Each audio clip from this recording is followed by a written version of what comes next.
उत्तर दिशा में पहाड़ियों और नदियों के बीच बसा था एक छोटा सा लेकिन समृद्ध राज्य, सूर्यगढ़। राज्य बहुत बड़ा नहीं था, पर उसकी पहचान दूर दूर तक थी। वजह थी वहां का राजा, राजा वीरसेन। राजा वीरसेन न्यायप्रिय, विद्वान और गूढ़ स्वभाव के थे। वे बहुत कम बोलते थे, लेकिन जो भी करते सोच समझ कर करते थे। प्रजा उन्हें आदर से देखती थी, पर डर भी थोड़ा सा खाती थी, क्योंकि राजा का दिमाग साधारण नहीं था। पिछले कुछ महीनों से सूर्यगढ़ में अजीब घटनाएं घटने लगी थीं। कभी गांव के कुएं का पानी अचानक कड़वा हो जाता, कभी अनाज के भंडार अपने आप खाली मिलते, कभी मंदिर की घंटियां आधी रात को अपने आप बज उठतीं।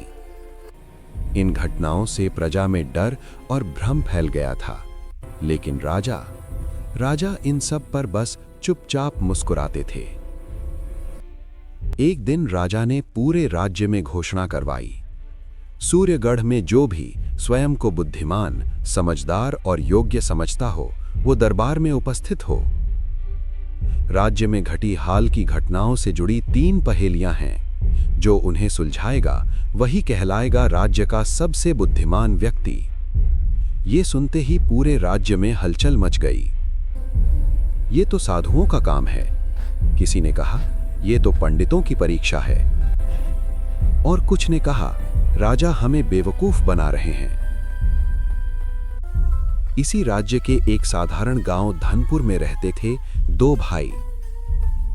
बड़ा भाई आर्यव्रत, शांत स्वभाव, कम बोलने वाला, दूसरों की बात ध्यान से सुनने वाला, संत जैसा जीवन, सादा कपड़ा, सादा भोजन। गांव वाले कहते थे आर्यव्रत ज्यादा पढ़ा लिखा नहीं है, पर उसकी समझ गहरी है। छोटा भाई विक्रांत, तेज बोलने वाला, खुद को सबसे होशियार समझने वाला, चालाक और थोड़ा सा लालची, हर बात में लाभ ढूंढने वाला। विक्रांत का मानना था दुनिया में जो चालाक है वही आगे बढ़ता है, सादगी तो मूर्खों की पहचान है। राजा की घोषणा सुनकर विक्रांत की आंखों में चमक आ गई। बस यही मौका है, उसने उत्साह से कहा। अगर मैं दरबार में पहेलियां सुलझा दूं तो राजा इनाम देगा, शायद कोई पद, शायद सोना। आर्यव्रत ने शांत स्वर में कहा, भाई, बुद्धि केवल पहेलियां सुलझाने में नहीं होती, समझ और विवेक भी जरूरी है। विक्रांत हंस पड़ा। तुम्हारी यही समस्या है भैया, बहुत सोचते हो, कम बोलते हो। राजा को चतुर लोग चाहिए, संत नहीं। दरबार की पहली पहेली। घोषित दिन पर दरबार लोगों से भर गया। पंडित, व्यापारी, साधु, सैनिक सब मौजूद थे। राजा वीरसेन सिंहासन पर बैठे, चेहरे पर वही रहस्यमयी मुस्कान। राजा बोले, पहेली पहली है, गांव का कुआं हर तीसरे दिन कड़वा क्यों हो जाता है, जबकि पास की नदी का पानी शुद्ध रहता है। विक्रांत तुरंत आगे बढ़ा। उसने ऊंची आवाज में कहा, महाराज, जरूर किसी ने कुएं में जहर मिलाया होगा, या कोई दुश्मन राज्य की साजिश है। राजा ने सिर हिलाया। और कुछ? विक्रांत बोला, कुएं को बंद कर देना चाहिए। अब आर्यव्रत धीरे से बोला, महाराज, क्या कुआं उस दिशा में है जहां से पहाड़ी झरना आता है? राजा की आंखों में चमक आई। हां। आर्यव्रत बोला, तो संभव है कि किसी विशेष दिन पर्वत की मिट्टी और खनिज पानी में मिल जाते हों। इंसान कारण नहीं, प्रकृति कारण हो सकती है। दरबार में खुसुर-फुसुर शुरू हो गई। राजा कुछ बोले नहीं, बस मुस्कुरा दिए। राजा ने अगली पहेली रखी। राज्य के अनाज भंडार से बिना ताला टूटे अनाज गायब हो रहा है। विक्रांत फिर आगे आया। महाराज, ये जरूर किसी मंत्री की चाल है, मैं कहता हूं सबकी जांच हो। आर्यव्रत ने धीरे से कहा, महाराज, क्या अनाज हमेशा एक ही कोने से कम होता है? राजा, हां। तो संभव है कि भंडार की दीवार में नमी या सुरंग हो, जहां से चूहे अनाज ले जा रहे हों। अब राजा की मुस्कान और गहरी हो गई। दरबार से बाहर आते ही विक्रांत बोला, देखा भैया, राजा ने मेरे जवाब भी सुने। अंत में जीत उसी की होगी जो सबसे चालाक है। आर्यव्रत चुप रहा। उसे लग रहा था ये सिर्फ पहेलियां नहीं है, कुछ और छुपा है। अगले दिन राजा ने आखिरी पहेली का संकेत दिया। मंदिर की घंटियां स्वयं क्यों बजती हैं? पूरा राज्य सन्न। अगली सुबह पूरा सूर्यगढ़ मंदिर के प्रांगण में इकट्ठा था। राजा वीरसेन स्वयं वहां आए। राजा बोले, तीसरी और अंतिम पहेली यही है कि मंदिर की घंटियां हर तीसरी रात स्वयं बिना किसी इंसान के क्यों बज उठती हैं? पूरा दरबार स्तब्ध। विक्रांत ने मौका देखा। उसे लगा यही वो क्षण है जहां वो सबको पीछे छोड़ देगा। महाराज, ये जरूर किसी तांत्रिक या भूत प्रेत की लीला है। अगर आप चाहें तो मैं ऐसे लोगों को पकड़वाने की व्यवस्था कर सकता हूं।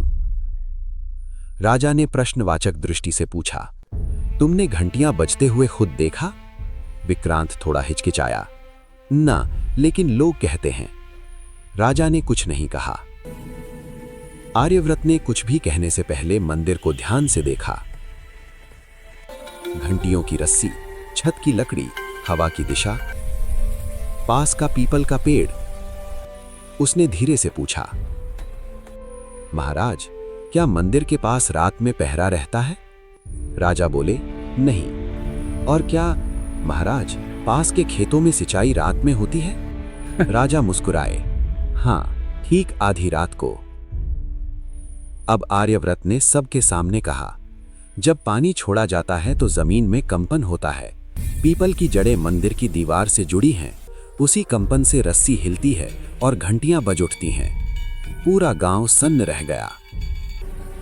राजा वीरसेन उठ खड़े हुए।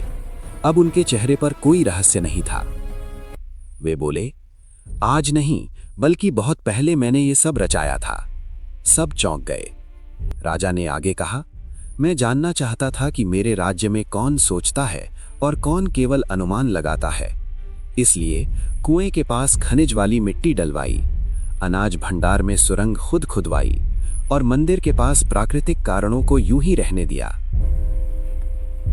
विक्रांत का चेहरा पीला पड़ गया। राजा ने विक्रांत की ओर देखा। तुम हर पहेली में इंसान को दोषी ठहराते रहे, क्योंकि तुम्हें इनाम चाहिए था, सच्चाई नहीं। फिर आर्यव्रत की ओर मुड़े, और तुम हर उत्तर से पहले देखना, समझना और सोचना जानते थे। राजा ने घोषणा की, राज्य का सबसे बुद्धिमान वो नहीं जो तेज बोले, बल्कि वो है जो सत्य तक पहुंचे। आर्यव्रत को राज्य का मुख्य सलाहकार नियुक्त किया गया। विक्रांत को दंड नहीं मिला। विक्रांत की आंखों में पहली बार पश्चाताप था। सच्ची बुद्धि दिखावे और चालाकी में नहीं, बल्कि धैर्य, निरीक्षण और सत्य की खोज में होती है। जो खुद को सबसे होशियार समझता है, वही सबसे ज्यादा सीखने से वंचित रह जाता है।